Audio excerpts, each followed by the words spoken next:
Imagine sitting quietly on a train after a long day, just trying to get home. You've earned that rest, not because you're tired from work, but because you once risked your life for your country. You've lost a leg in service, now walking with a prosthetic. You don't ask for much, just a seat to rest. But instead of peace, you're met with something completely unexpected and incredibly insulting. That's exactly what happened to one Army veteran. A woman boarded the same train, glanced over at him, and instantly made up her mind, he was faking. In her eyes, he didn't look disabled. She didn't care about the prosthetic. She didn't care about the scars you can't see. She saw someone sitting in a priority seat and assumed the worst. So, she made it her mission to expose him. Loudly.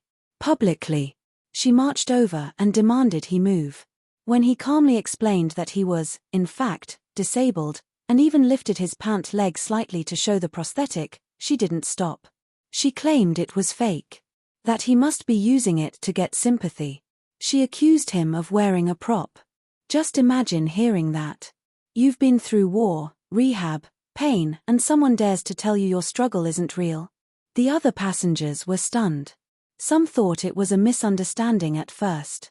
Others couldn't believe someone would say something so bold, so cruel, without any proof. But this woman didn't stop at words. She reached down and tried to pull at his leg, his prosthetic leg. Can you believe that? She physically tried to remove it to prove her twisted theory. And all of it happened in a packed train, in front of dozens of people. That moment wasn't just about one woman losing her temper. It revealed something deeper. It showed how some people judge based only on what they can see, as if real pain has to fit a certain image. As if a wounded veteran needs to look a certain way to be believed. The veteran, calm yet clearly uncomfortable, didn't yell or fight back. He simply sat there, stunned, likely used to fighting different kinds of battles, but never expecting one like this. He didn't ask to be targeted. He didn't expect to become the center of a scene. But that's what happens when someone decides that your truth doesn't fit their expectations. Now, what happens next, how the crowd responds, how the situation escalates, how it finally ends, all of that tells us something important about who we are and how we treat others in public spaces. Because moments like these don't just test the people involved.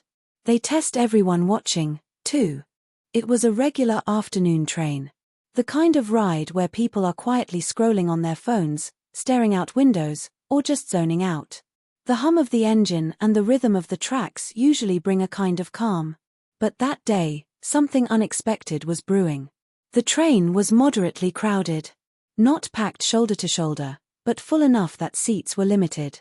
People shuffled in at one of the stops, some looking for a spot to sit, others just holding the rail and settling in for the ride. Among them was a woman who walked in with purpose. She scanned the train car, her eyes landing on a man sitting in the priority seat, the section marked for elderly passengers, people with disabilities, or pregnant women. This man didn't look old. He wasn't visibly struggling to breathe or move. But what wasn't obvious at first glance was the fact that he had a prosthetic leg. He wore jeans, sitting with his back straight and his hands folded. Nothing dramatic. Just a guy minding his own business. But for this woman, that wasn't enough. She immediately locked on him, her expression shifting from neutral to annoyed. Without hesitation, she walked straight over and said, "You need to get up. Those seats aren't for lazy people pretending to be disabled." Loud enough for nearby passengers to hear. A few heads turned, eyebrows raised. The man, clearly caught off guard, calmly looked up and replied, "I'm a disabled veteran, I'm not pretending." His tone wasn't angry, just firm and factual. But she wasn't buying it. She crossed her arms and replied, "You don't look disabled. You're taking a seat from someone who actually needs it." The tension in the car shifted. Some people stared. Others glanced at each other, unsure of what to do. The man slowly rolled up his pant leg, revealing the unmistakable metal and padding of a prosthetic limb. "This is real," he said simply. "You'd think that would be the end of it. But somehow, it only made things worse." The woman scoffed. "That could be fake," she muttered. "People use all kinds of tricks these days." She leaned in, inspecting the leg, then unbelievably reached down and tried to grab it. Her fingers curled around the metal as she tried to tug at it, as if pulling on it would prove her point. Gasps filled the air. One passenger dropped their coffee. Another said, "What are you doing?" The veteran instinctively pulled away, more shocked than anything else. He didn't shout. He didn't push her. But the train, once quiet, was now a boiling pot of disbelief. A woman was physically touching a stranger's prosthetic limb, accusing him of fraud, all while people stood watching. And for a split second, no one knew how far she would go or what she would say next. The moment her hand touched his prosthetic leg, the mood shifted from uncomfortable to downright hostile. Everyone in that train car felt it. It was no longer just a verbal confrontation, now it was physical. The air grew heavier as eyes darted from the woman's face to the veteran's, trying to make sense of what was unfolding. The man jerked his leg away, his expression turning from confusion to disbelief. "You need to stop," he said, his voice still calm but now sharp. "That's enough." He wasn't yelling, but there was strength behind his words. A quiet strength.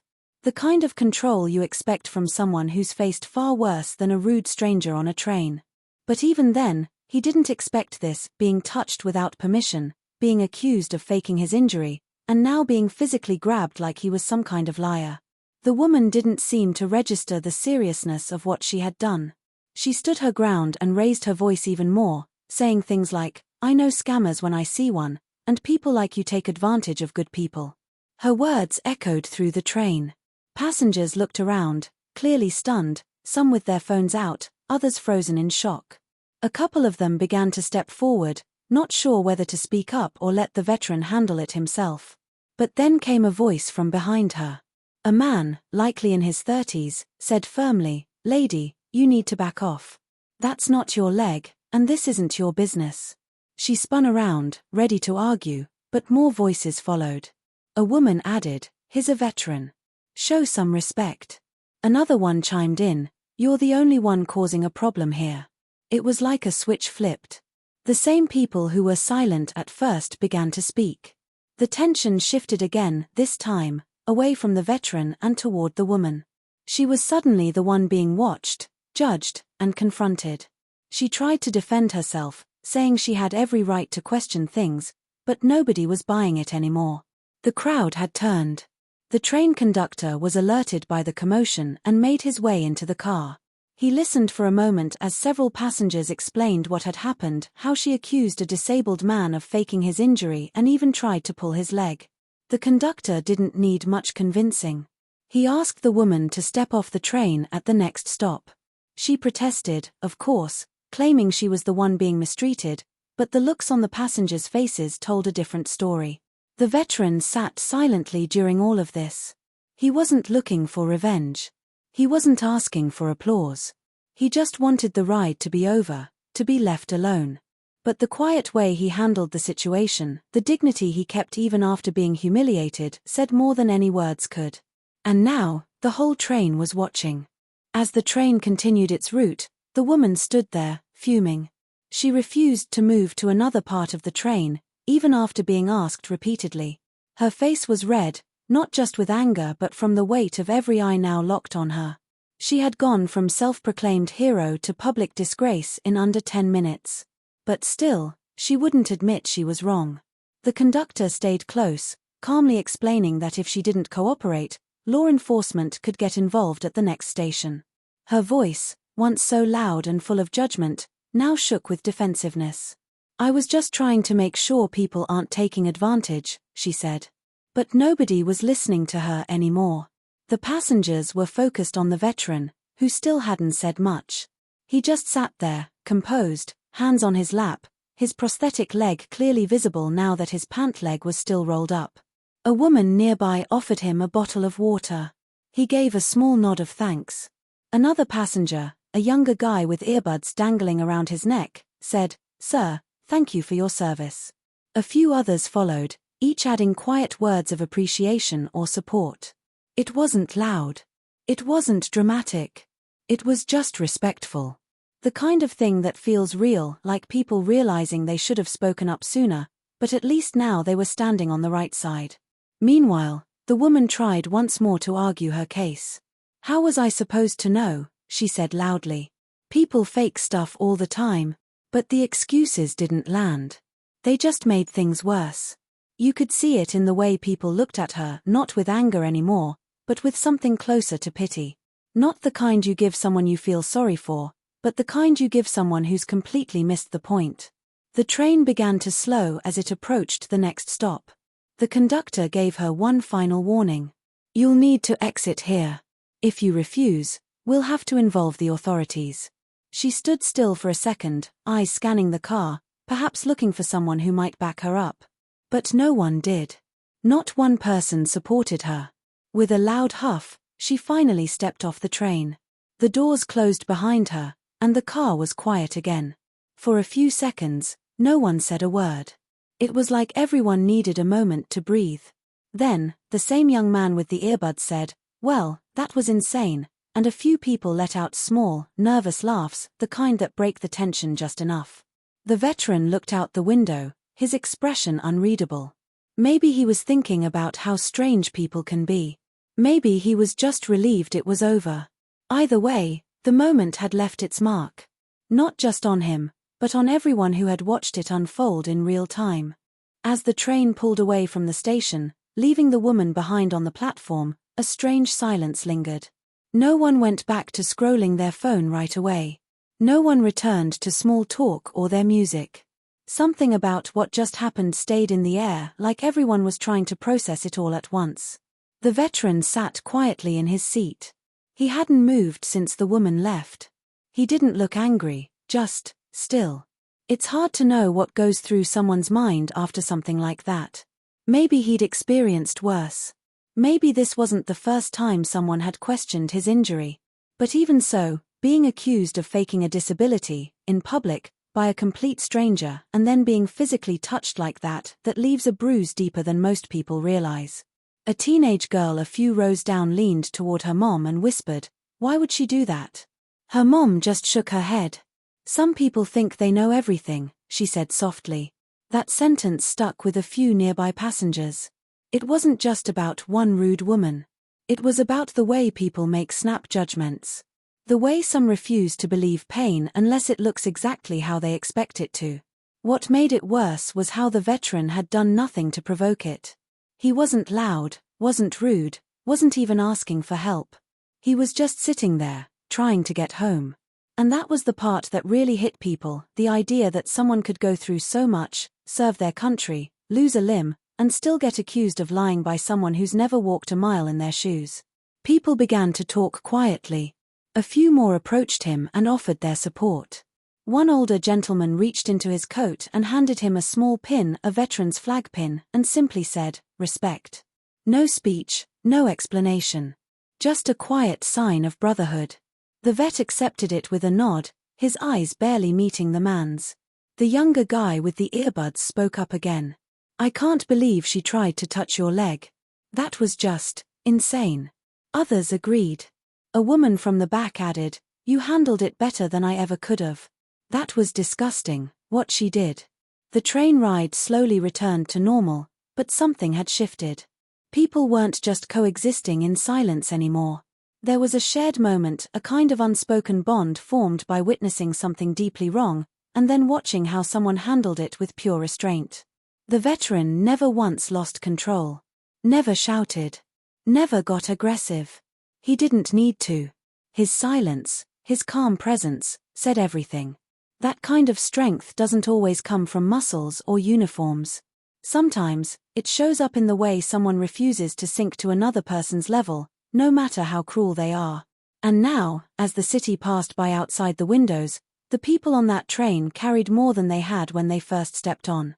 Even after the woman was gone and the train rolled on, the ripple effects of what had just happened were still being felt.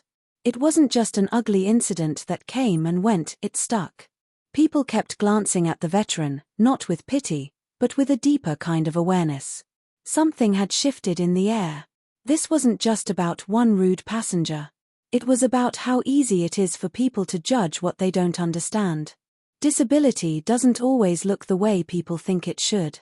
That's the truth no one talks about until something like this happens. Not every struggle is visible. Not every scar is on the surface. But still, there are people like her ready to point fingers the moment something doesn't match the picture in their head. And it's not just about prosthetic limbs.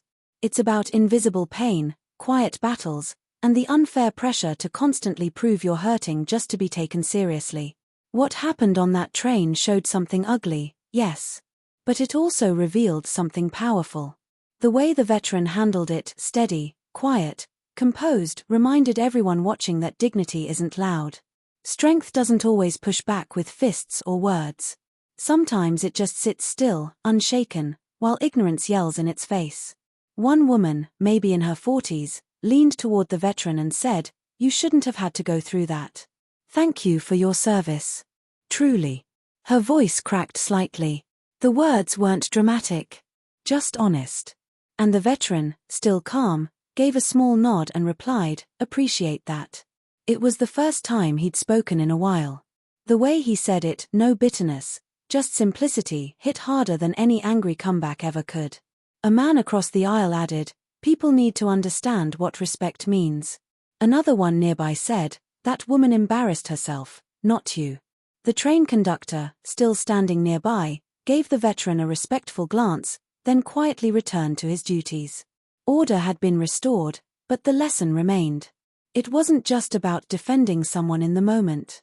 It was about recognizing how easily people can cross the line from suspicious to harmful. That woman didn't just insult a veteran. She crossed into personal, physical space. She doubted a story that wasn't hers to judge. She put her hands where they never should have been. All because, in her mind, she had the right to decide what a disabled person should look like. The silence that followed wasn't awkward anymore. It was thoughtful. Reflective. It carried a weight that made people sit differently in their seats, hold their gaze a little longer, think a little deeper about the people they pass every day. Nobody knew the veteran's full story, but that moment told them enough. Enough to realize how easy it is to misjudge, and how important it is not to. Because next time, it could be someone else. And the question is, will the crowd be silent, or will they remember what they saw that day?